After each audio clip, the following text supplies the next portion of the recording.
11월 9일 교회 소식입니다. 오늘 예배에 참석하신 모든 분들을 주님의 이름으로 환영하고 축복합니다. 우리 밝은 교회는 성경적인 교회인 신약교회 회복을 위해 영혼을 구원하여 제자 삼는 삶을 교회의 존재 목적으로 품고 있습니다. 오늘 예배를 통해서 구주이신 예수님을 만나시고 하늘의 복 많이 받으세요. 2025년 사역 표어입니다. 다 같이 읽겠습니다. 시작! 주님과 우리가 함께 가면 길이 열립니다. 예결산 회의가 11월 15일 11시 30분에 있습니다. 장소는 목양실이고 담당은 이한수 목자님입니다. 총 목자 모임이 11월 16일 오후 3시 30분에 있습니다. 장소는 2층 밝은 미래관이고 내용은 초원 선택입니다. 담당은 좋아좋아조입니다. 26년 두마게티 담봉산을 위한 선교 저금통 기간은 내년 2월 1일까지이고 필요한 섬김은 선교 카드로 돕는 기도 선교 저금통입니다. 담당은 최종석 목사님입니다.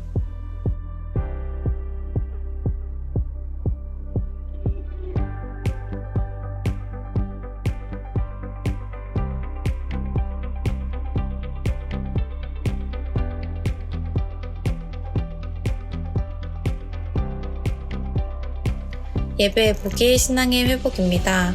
주일 연합 예배, 전도서 시리즈 8, 최고의 법, 수요 예배, 간증설교 송미영 사모님. 설교 동영상을 보며 말씀의 삶을 살려고 노력합니다. 설교 동영상으로 VIP와 결석한 목원들을 섬깁니다. 돕는 기도 부탁드립니다. 주님, 내년을 준비하는 당 회원들에게 지혜와 은혜를 내려주시옵소서. 주님, 일상 묵상을 통하여 주님과 동행하는 삶을 살도록 도와주시옵소서. 주님, 일상 전도의 삶으로 영혼 구원의 삶을 살아가도록 도와주시옵소서. 하반기 성공부 가운데 지혜와 지식을 경험하도록 성령님 함께하여 주시옵소서. 주님, 각 조별 목장 탐방 가운데 놀라운 은혜를 내려주시옵소서. 주님, 우리 성도들의 간절한 기도에 응답하여 주시옵소서. 교회 청소 섬김 목장입니다. 11월 8일은 주 닮은 목장, 11월 15일은 두마게티 목장이 섬겨주시겠습니다. 교회 중식 섬김 목장입니다. 11월 9일은 용인 목장, 11월 16일은 쉼터 목장이 섬겨주시겠습니다. 항상 교회를 섬기시는 밝은 교회 가족들이 자랑스럽습니다. 암송 구절입니다. 전도서 8장 4절 말씀 다 같이 읽겠습니다. 시작! 왕의 말이 곧 최고의 법인데 누가 감히 그에게 왜 그렇게 하십니까? 하고 말할 수 있겠는가? 전도서 8장 4절 말씀 아멘.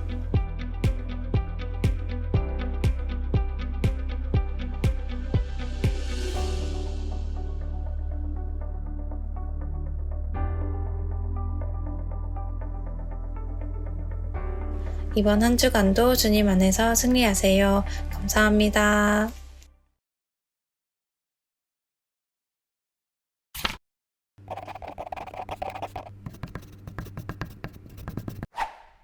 지난주 금요일, 토요일, 어제죠.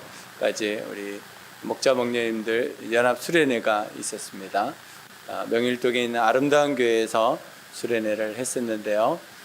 목자 목녀님들이 새롭게 목장에 대해서 다짐하는 시간이 되고 또 우리 목사님들이 또 우리 목자 목녀님들을 섬기는 시간이기도 합니다. 그래서 가정교회를 하는 부교육자 목사님들이 짧은 상황극을 준비해서 상황극을 했는데 얼마나 웃기고 재밌고 좋든지 그래서 마무리를 또 우리 열린문교회 김원도 목사님 제 친구기도 한데 트로트를 불렀더니 난리가 났습니다.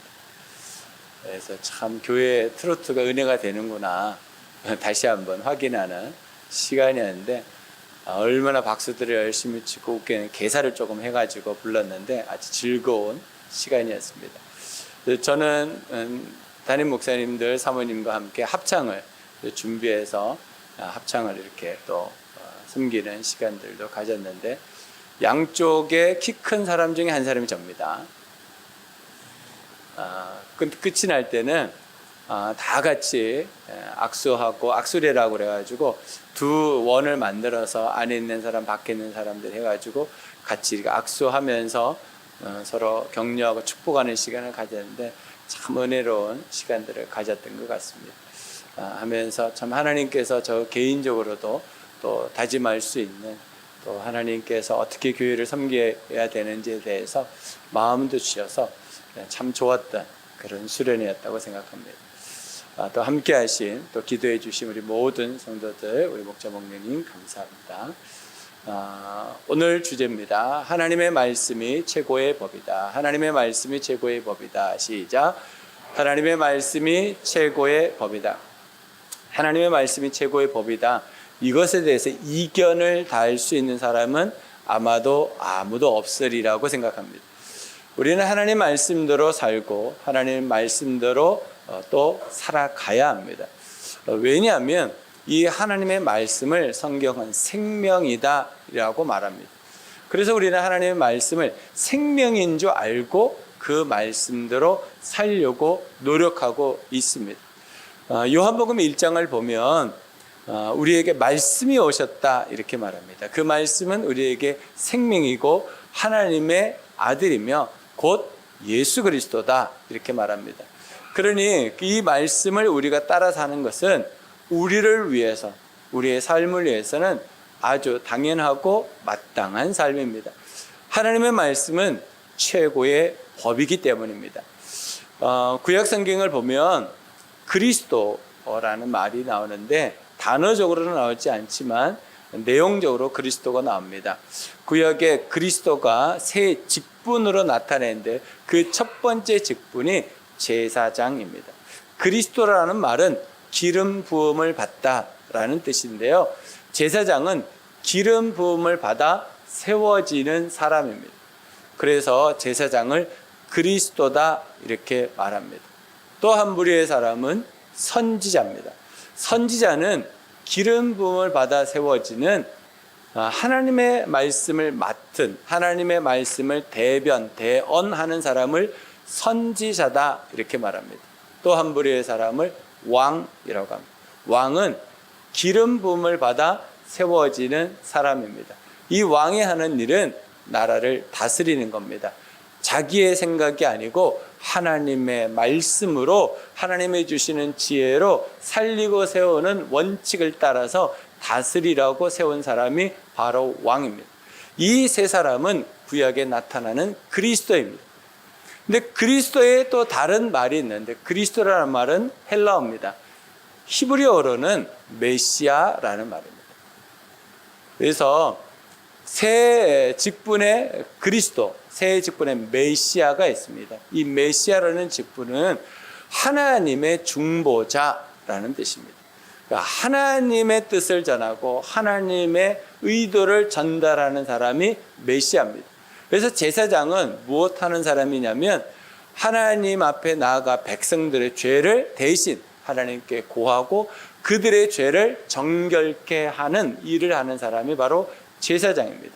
선지자는 하나님께서 주신 말씀을 백성들에게 전한 그대로 전합니다. 그래서 선지서를 보면 이렇게 마무리가 됩니다. 여호와의 말씀이니라. 만군의 여호와의 말씀이니라. 왜냐하면 선지자는 자기 말을 전하면 안 되기 때문입니다. 선지자는 온전히 하나님의 말씀으로만 전해야 합니다. 왕은 하나님의 뜻을 백성들에게 드러내는 하나님의 다스리심이 그대로 드러나도록 섬기는 사람이 왕입니다. 그런데 이 세 직분을 예수님이 받으셨습니다. 그래서 예수님을 우리가 그리스도라고 이렇게 부릅니다. 예수님은 기름 부음을 받은 자, 예수님은 우리의 메시아, 우리의 구원자, 하나님의 중보자라고 부르는 것이죠. 이 예수님이 우리에게 하나님 앞에 나아가도록 우리가 가지고 있는 죄를 해결해 주시려고 오셨죠. 뿐만 아니라 하나님의 말씀을 우리에게 그대로 전해 주시려고 오셨습니다. 그래서 성경을 보면 예수님은 자기의 뜻을 표현해 보신 적이 없습니다. 하나님께서 주신 말씀을 그대로 백성들에게 전했다라고 말합니다. 바울은 고린도 전서 15장에 뭐라고 말하냐면 예수님은 성경대로 사셨다라고 말하는 것을 보면 그리스도의 직분은 하나님의 뜻대로 사는 사람입니다. 예수는 우리의 왕이라고 말합니다. 이 땅을 다스리시는 분이죠. 그래서 폭풍을 잔잔하기도 하시고 죽은 자를 살리기도 하고 병든 자를 치유하기도 하시며 귀신 들린 자에게서 자유케 하기도 합니다. 그분이 우리의 왕이시기 때문에. 그래서 이 그리스도의 직분을 누구에게 주셨느냐면 예수를 믿는 우리에게 주셨어요. 그래서 우리를 작은 그리스도, 작은 예수라고 말합니다. 우리는 제사장의 직분을 가지고 있고 우리는 선지자의 직분을 가지고 있으며 우리는 왕의 직분을 가지고 있습니다. 그래서 우리를 왕 같은 제사장이다. 베드로는 이렇게 말하기도 합니다. 우리의 삶에 그리스도의 뜻이 나타나도록 사는 삶, 그것이 바로 그리스도인이라고 말하는 것이죠. 그리스도인은 무엇을 위해 살아야 되는가? 하나님의 말씀을 이 땅 가운데 나타내기 위해서 하나님의 선택한 사람들이라는 뜻입니다. 왕이 중요합니다. 성경은 왕이 중요하다고 계속 말합니다. 왕이 잘못되면 나라가 망합니다. 왕이 잘못되면 백성들이 죽습니다. 그래서 왕은 항상 중요한 인물입니다. 왕이 없었습니다. 이스라엘에는 원래 제사장이 있었고 그 다음에 선지자가 있었고 사사가 있었습니다. 그런데 백성들이 이 땅을 돌아보니까 옆에 나라가 너무 잘 사는 거예요. 강력한 힘을 가지고 있는 거예요. 그래서 백성들이 사무엘에게 찾아옵니다. 우리도 왕이 있으면 좋겠습니다. 왜요? 태평성대가 있으면 좋겠다. 백성으로서 저는 당연하다고 생각합니다. 뿐만 아니라 또 이유가 있었습니다. 사무엘상 8장 5절입니다. 그들이 사무엘에게 말하였다. 보십시오. 어른께서는 늙으셨고 아드님들은 어른께서 걸어오신 그 길을 따라 살지 않습니다.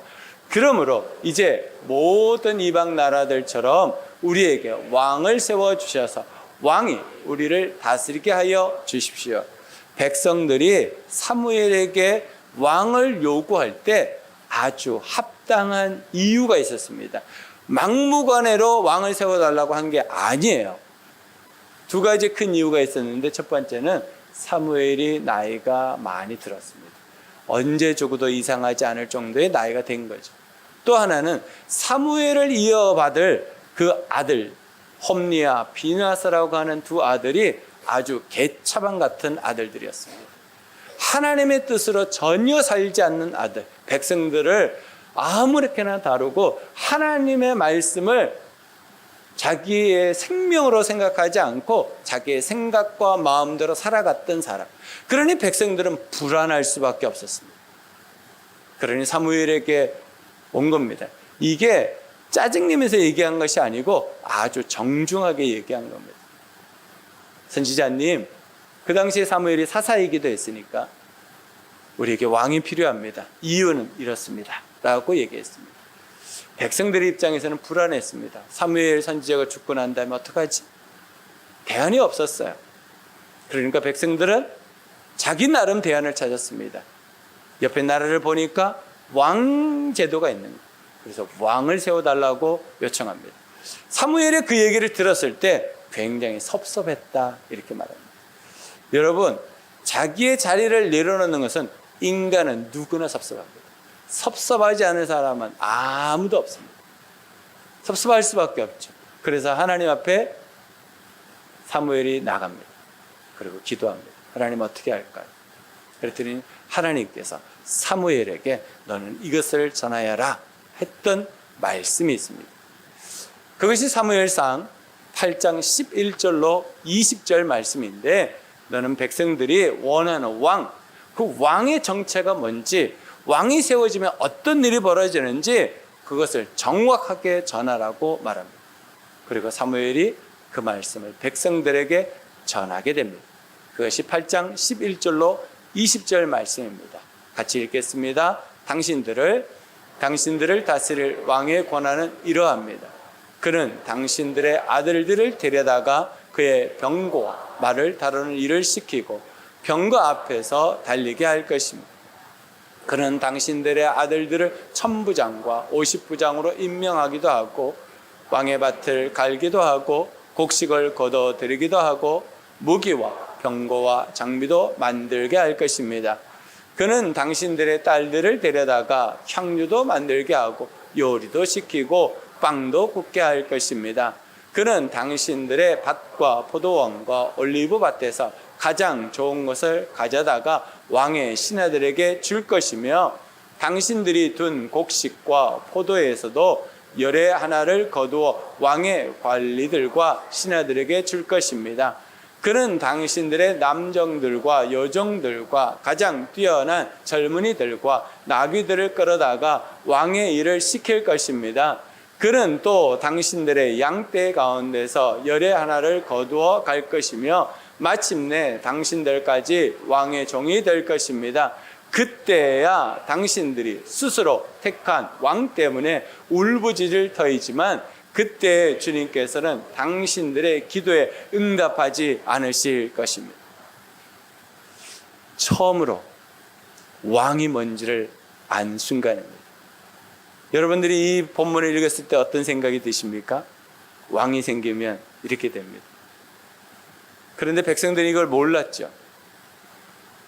아마 사무엘이 섭섭한 것이 하나님의 마음이 아니었을까 생각해 봅니다. 지금까지 백성들의 필요가 한 번이라도 채워지지 않은 적이 있었나요?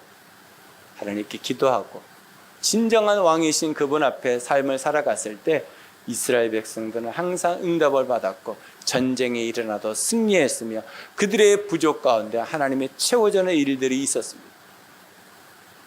그런데 그들이 세상을 보니 세상 가운데 있는 그 왕이 더 화려해 보이고 더 강력해 보이고 더 좋아 보였던 것이죠. 그러니까 하나님을 생각하지 않고 세상 가운데 있는 힘과 자랑을 바라본 것입니다. 그들이 원했던 왕, 이들이 생각하는 것과는 완전히 다르게 이들의 소유와 이들의 자녀와 이들의 재산을 빼앗아가게 될 것이다 라고 말합니다. 그럼에도 불구하고 19절로 20절 읽겠습니다. 이렇게 일러주어도 백성은 사무엘의 말을 듣지 않고 말하였다. 그렇지 않습니다. 우리에게도 왕이 있어야 되겠습니다. 우리도 모든 이방 나라들처럼 우리의 왕이 우리를 다스리며 그 왕이 우리를 이끌고 나가서 전쟁에서 싸워야 할 것입니다.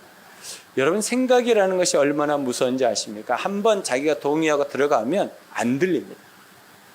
백성들이 하나님의 말씀을 들었음에도 불구하고 안 들리는 거예요. 말했는데도 안 들리는 거예요. 그러니까 어떻게 합니까? 고집을 부립니다. 이 백성들이 어떻게 되었을까요? 그 이후로 이스라엘은 주님 오실 때까지 왕 때문에 고생하게 됩니다.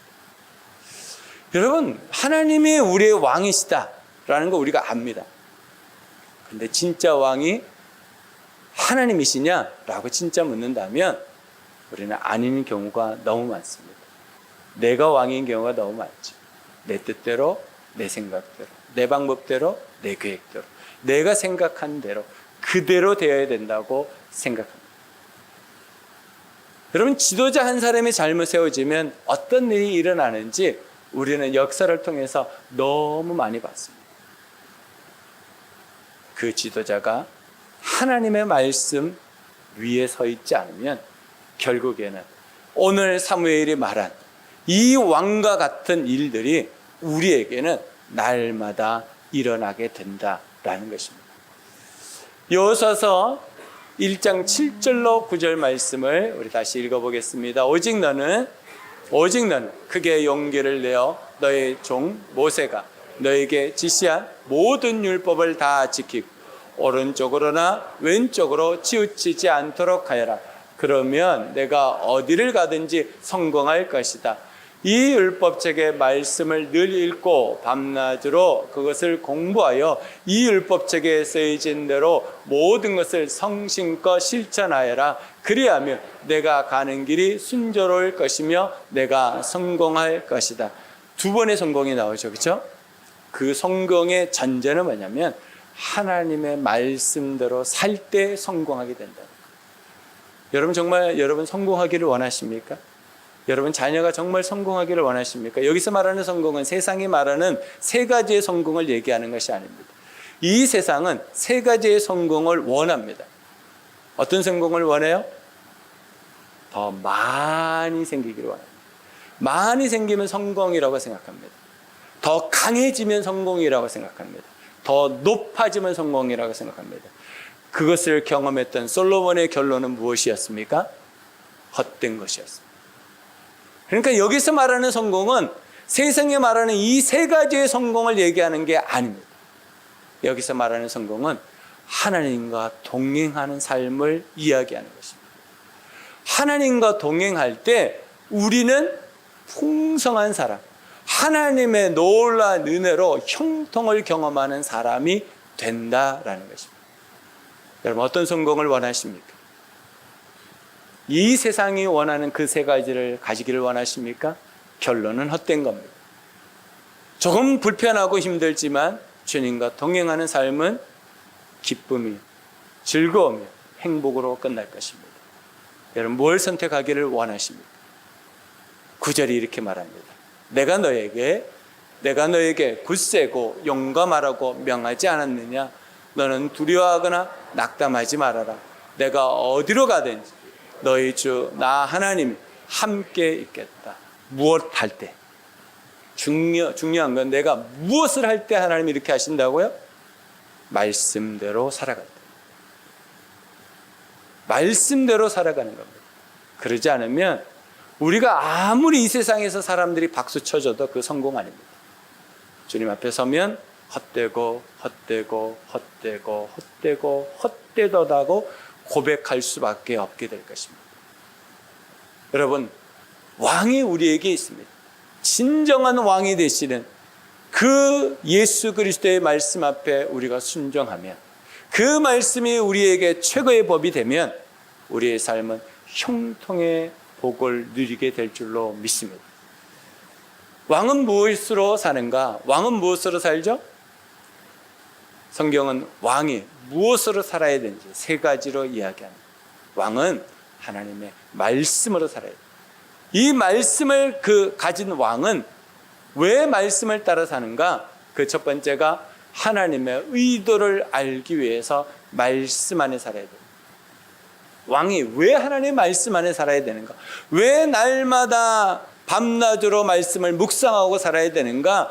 그의 율법과 율례와 계명을 지키며 살아야 되는가? 하나님의 의도, 하나님이 지금 원하시는 것이 무엇인지 알아야 되기 때문에, 그러지 않으면 아무리 내가 신앙생활을 했다 하지만 하나님의 의대로 살지 않는 겁니다. 내 의도대로 산 거죠. 하나님의 말씀을 우리가 하는 것은 말씀의 이유를 아는 겁니다. 이 말씀을 나에게 주신 이유를 알 때 우리는 성장하고 성숙을 경험할 수 있습니다. 말씀을 주신 이유를 모르면 내 마음대로 삽니다. 여러분 2단도 말씀 가지고 삽니다. 3단도 말씀 가지고 삽니다. 4단도 말씀 가지고 합니다. 여러분 하나님께서 나에게 주신 말씀을 그 이유를 모르면요 엉망진창이 되는 경우가 얼마나 많은지 모릅니다. 그래서 주님 앞에 이렇게 말한다 그러잖아요. 주님, 내가 주님의 이름으로 귀신을 쫓아내고, 주님, 내가 주님의 이름으로 능력을 행하고, 내가 주님의 이름으로 일을 했습니다. 그런데 주님이 뭐라고 말씀하시죠? 근데 난 널 도무지 모르겠다. 난 널 도무지 모르겠다. 여러분, 우리가 하나님의 말씀에 그 이유를 모르고 살아가면 내 뜻으로 사는 겁니다. 아무리 그분 앞에 서서 내가 이렇게 살았습니다 아무리 얘기해도 주님은 나는 너를 도무지 모른다라고 말하게 될 것입니다. 세 번째는 신뢰가 바탕이 되는 순종의 삶을 사는 겁니다. 말씀을 듣는다, 말씀을 읽는다, 말씀대로 산다. 그 모든 것은 순종으로 결론이 나야 됩니다. 그래서 여러분, 말씀을 들을 때는 어떤 마음을 기본적으로 가지고 들으셔야 되냐면, 내가 무슨 말씀을 하든지 순종하겠습니다 라는 말씀으로 들을 때 그것이 여러분들에게 능력이 됩니다. 들어보고 하겠습니다. 그것까지도 괜찮습니다. 그런데 하나님의 말씀은 약속이고 그 말씀은 꼭 지켜집니다. 그러니 말씀대로 산다는 것은 우리가 신뢰하며 순종하는 삶이 되어야 된다는 겁니다. 왕에게 말씀을 줄 때, 백성들을 맡기고 나라를 맡길 때 이 세 가지를 하나님은 부탁하셨고, 이렇게 할 때 너의 나라는 영원할 것이다 라고 말씀해 주신 것입니다. 여러분 삶 가운데 이 세 가지가 그대로 잘 적용되면 참 좋겠습니다. 그럼 어떻게 최고의 법대로 살 수 있을까요? 첫 번째, 하나님 나라를 기대합니다. 하나님 나라를 기대합니다. 시작. 하나님 나라를 기대합니다. 5절입니다. 왕의 명령을 지키는 이는 안전하다. 지혜 있는 사람은 언제 어떻게 그 일을 하여야 하는지를 안다. 왕의 명령을 들으라. 이것을 이렇게 오해하시면 안 됩니다. 왕이니까 모든 백성들을 자기 말에 굴복시키기 위해서 하는 말 아닐까? 그것은 전도서를 여러분 다 읽지 않았다는 증거입니다. 여러분 전도서를 계속 읽어가시면 왜 솔로몬이 이 얘기를 하는지가 선명해집니다. 솔로몬이 이 얘기를 하는 것은 나에게 왕이 있다라는 뜻입니다. 솔로몬에게 왕이 있다는 거예요. 자기가 왕인데 자기를 다스리는 왕이 있다는 거예요. 그 왕이 하나님이라는 거예요. 자기는 하나님께서 주신 명령을 지키면 내가 안전한, 왕이 안전하면 나라가 안전하고 백성이 안전하다는 겁니다. 그러니 우리가 하나님 앞에서 어떤 삶을 살아야 되는가? 순종하는 삶을 살아야 됩니다. 하나님은 이 땅 가운데 우리를 태어나게 하시고 구원해 주셔서 살게 하십니다. 왜요? 하나님의 나라를 이 땅 위에 보여주라고. 하나님께서 우리를 구원하신 목적은 이 땅 가운데, 우리나라는 9대1입니다. 한 명은 믿고 9명은 안 믿습니다. 지금 상황이 그렇습니다. 그러니 이 9명을 위해서 한 명을 세우시고 그 한 명을 통해서 하나님의 나라를 보여주라고 주님 우리를 부르셨다는 겁니다. 그러니 우리가 하나님의 명령, 하나님의 말씀의 그 명령을 따라 사는 것은 우리에게 아주 안전한 일이고 좋은 일이다라는 겁니다. 솔로몬은 그것을 알고 백성들에게 이야기한 것입니다. 왕의 명령에 순종하는 것, 그것이 곧 하나님의 뜻대로 사는 것이다 라는 것을 말하는 것입니다.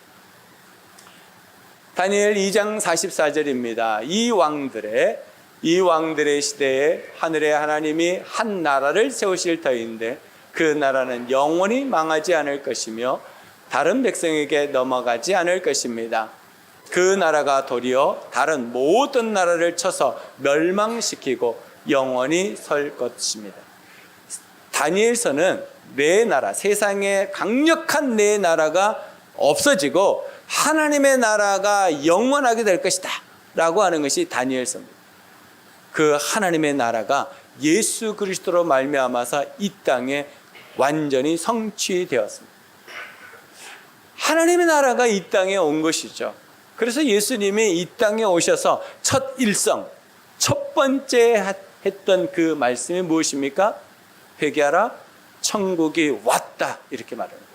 천국이 이 땅에 왔다는 거예요. 누가복음 17장 20절로 21절입니다. 바리새파 사람들이 하나님의 나라가 언제 오느냐고 물으니 예수께서 그들에게 대답을 하셨다. 하나님의 나라는 눈으로 볼 수 있는 모습으로 오지 않는다. 또 보아라, 여기에 있다, 또 저기에 있다 하고 말할 수도 없다. 보아라, 하나님의 나라는 너희 가운데. 하나님 나라는 어디 있어요? 우리 안에 있습니다. 왜요? 왜 하나님은 우리 안에 하나님 나라를 이루셨을까요? 아니면 이곳저곳을 찾아다니면서 헤매기 때문에. 하나님 나라가 우리 안에 있다는 거예요. 느껴지십니까? 하나님 나라가 내 안에 있다는 것, 하나님이 나를 다스리고 계시다는 것, 하나님이 나와 함께 계시다는 것을 느껴지십니까? 그래서 하나님께서 우리에게 부탁하셨죠. 기도하라. 말씀을 묵상하라고 부탁하셨습니다. 그럴 때 그 말씀을 붙잡고 기도할 때 우리 안에 하나님의 나라가 임했다는 것을, 내 안에 하나님 나라가 있다는 것을 경험하게 된다는 것. 그러면 그 경험이 사람들에게 보여요. 하나님 말씀대로 살면 우리가 기뻐지고 행복해집니다. 그러면 내 주변에 있는 사람들이 보게 되는 것이죠. 너는 어떻게 그렇게 살아? 어떻게 그렇게 살 수 있어? 예전에는 안 그랬는데 너의 모습이 왜 이렇게 변했지? 내 안에 하나님 나라가 있기 때문이죠. 하나님 나라가 내 안에 임하면 상황과 여건과 환경은 변하지 않아도 내 삶은 무엇보다도 기쁘고 무엇보다도 행복하고 무엇보다도 하나님의 놀라운 은혜 가운데 살게 된다는 거예요. 그래서 우리가 뭘 기대하고 살아야 되냐면 하나님 나라가 내 안에 있다는 것을 알고 하나님 앞에서 기도와 말씀을 읽고 듣고 배우는 일을 계속하는 겁니다. 요한복음 3장 5절입니다. 예수께서 대답하셨다. 내가 진정으로 너에게 말한다. 누구든지 물과 성령으로 나지 아니하면 하나님 나라에 들어갈 수 없다. 물 세례도 받아야 됩니다. 그러나 성령 세례도 받아야 됩니다. 성령 세례는 내가 예수님을 나의 구주와 주인으로 믿는 그때, 내가 예수님을 나의 구주와 주인으로 영접한 그때 성령 세례가 우리에게 임합니다.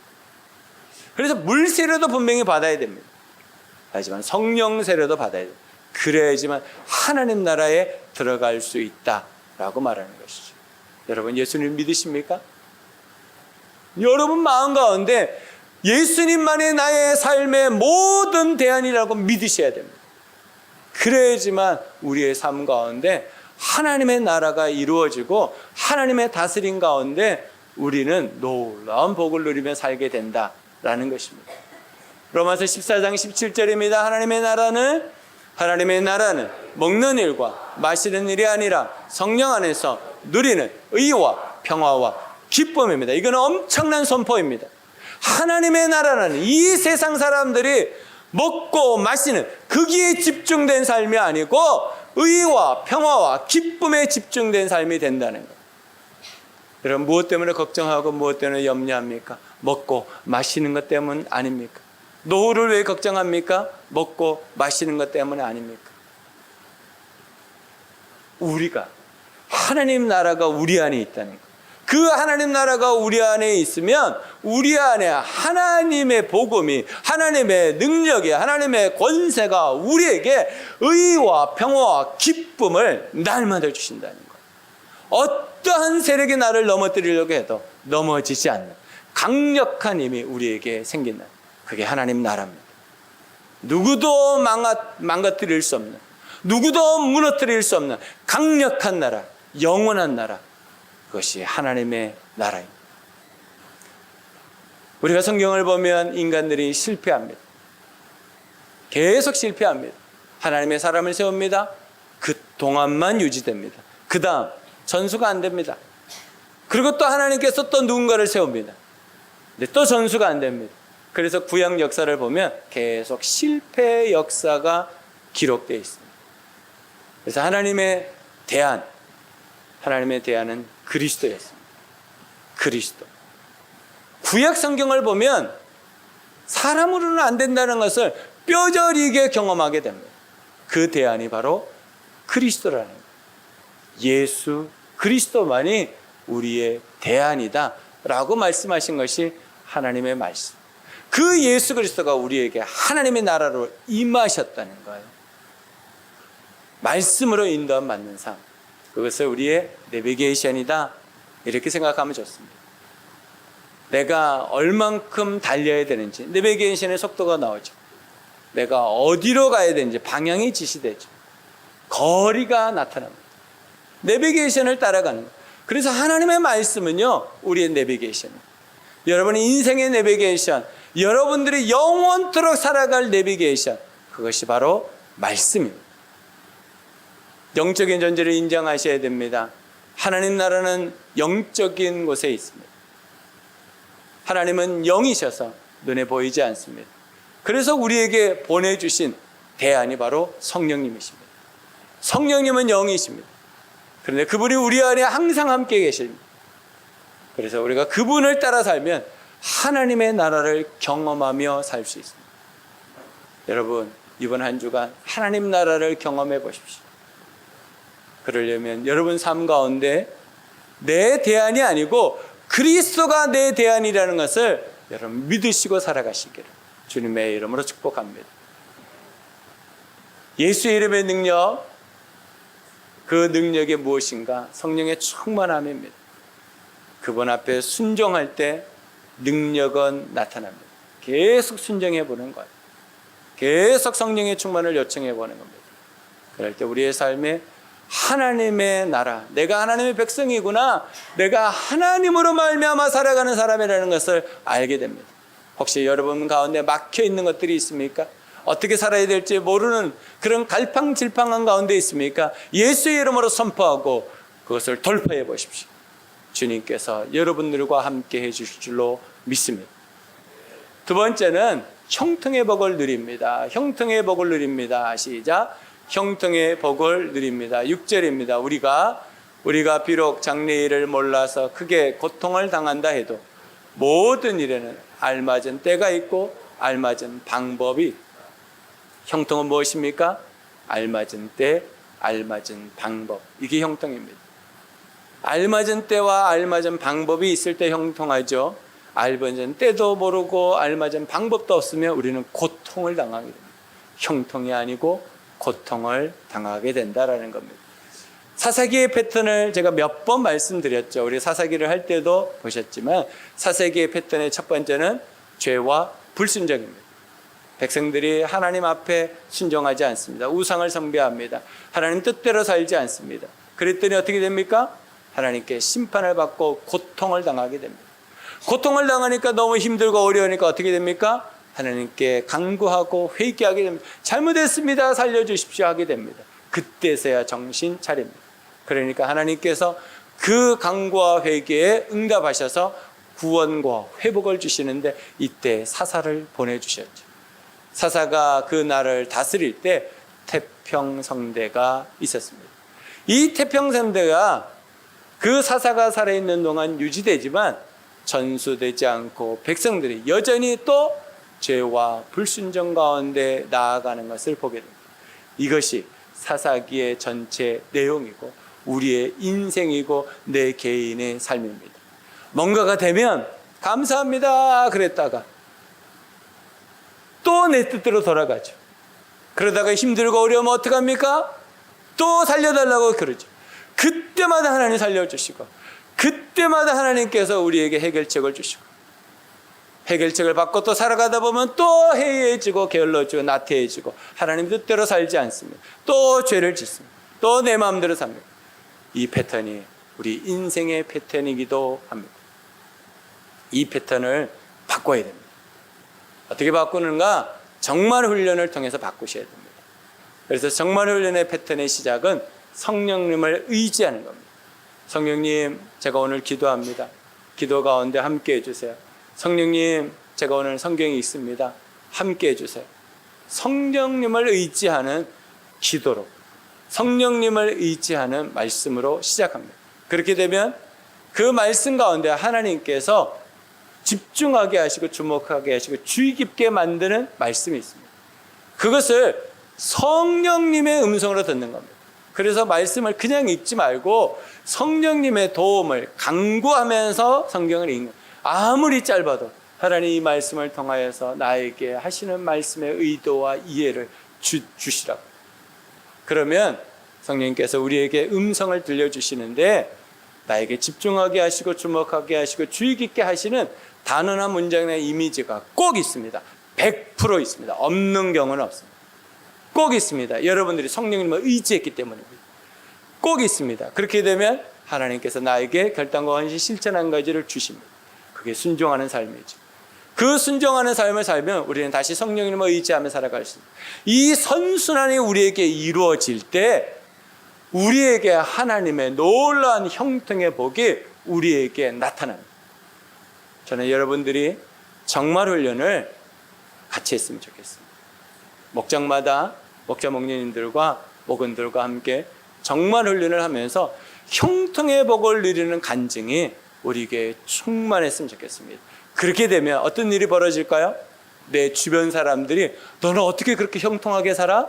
너는 어떻게 그렇게 기쁨으로 살아? 너는 어떻게 그렇게 행복하게 살아? 묻게 될 거야. 왜냐하면 우리 상황을 다 알잖아요, 사람들이. 그럴 때 우리가 한마디 하는 거죠. 나도 몰랐는데 예수님 믿어보니까 이렇게 되네? 그게 전도입니다. 그게 우리가 원하는 일상 전도입니다. 여러분 한번 살아보십시오. 정말 훈련을. 하나님이 형통의 복을 주시나 안 주시나. 지금도 이 간증들이 우리 교회 곳곳에 일어나고 있는 것을 감사합니다. 다시 읽겠습니다. 여호수아서 1장 7절로 8절입니다. 오직 너는 그게 용기를 내어 나의 종 모세가 너에게 지시한 모든 율법을 다 지키고 오른쪽으로나 왼쪽으로 치우치지 않도록 하여라. 그러면 내가 어디를 가든지 성공할 것이다. 이 율법책의 말씀을 늘 읽고 밤낮으로 그것을 공부하여 이 율법책에 쓰여진 대로 모든 것을 성김껏 실천하여라. 그리하면 내가 가는 길이 순조로울 것이며 내가 성공할 것이다. 이게 형통의 복이에요. 다윗은 이렇게 또 말합니다. 시편 1편 1절부터 3절입니다. 복 있는 사람은 악인의 길을 따르지 아니하며 죄인의 길에 서지 아니하며 오만한 자의 자리에 앉지 아니하며 오로지 주님의 율법을 즐거워하여 밤낮으로 율법을 묵상하는 사람이다. 그는 시냇가에 심은 나무가 철따라 열매를 맺으며 그 잎이 시들지 아니한 같으니 하는 일마다 잘 될 것이다. 아멘. 잘 되기를 원하십니까? 전제가 있습니다. 밤낮으로 정말 훈련을 하는 것. 이건 하나님께서 우리에게 주신 기회이고 은혜라고 생각합니다. 여러분 이번 한 주간 하나님이 주신 이 형통의 복을 누리며 살아가시기를 주님의 이름으로 축복합니다. 기도하겠습니다. 하나님께서